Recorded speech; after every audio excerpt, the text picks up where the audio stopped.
Alright, it's time to talk about those Oscar movies.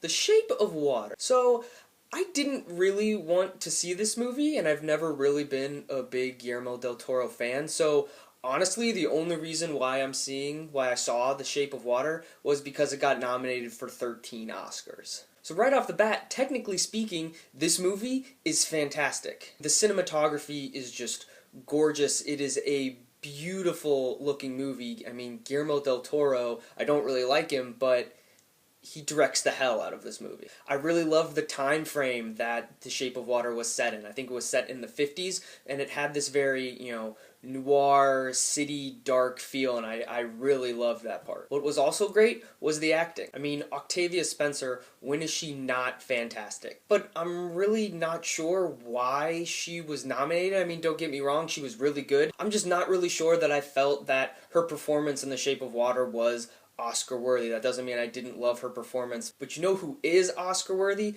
Frickin' Sally Hawkins. She had an absolute incredible performance in Shape of Water. Her being a mute who falls in love with this fish monster was really good, and I honestly enjoyed watching her throughout this entire movie. And while I really like Richard Jenkins, I'm not entirely sure that he should have been nominated for the supporting actor from Shape of Water. I really enjoyed his performance, and he really plays off of Sally Hawkins really well.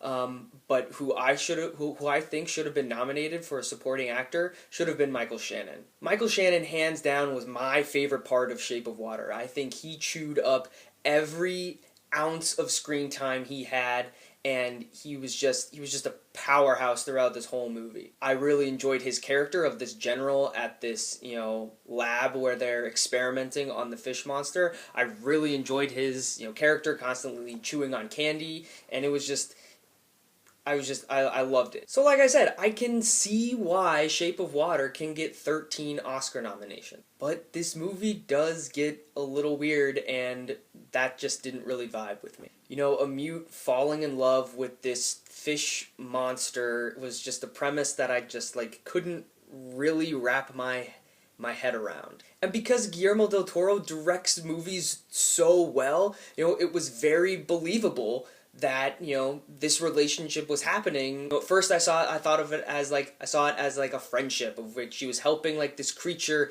in need, but then when she brings him back to her apartment and they get underwater and start having sex, that's when I jumped ship. And it was also really awkward because I saw this movie at 1 p.m. with 30 other 70 plus old people, so watching Sally Hawkins have sex with this big fish monster while sitting in between, two grandparents is not how I wanted to spend my day. And also, the old guy next to me farted 6 times, so that wasn't fun. Yes, The Shape of Water is a really, really, really good movie, and I can honestly see why it is getting so much love and why it got the Oscar nominations from a technical aspect. And I understand the themes of this movie and how a lot of people can relate to them.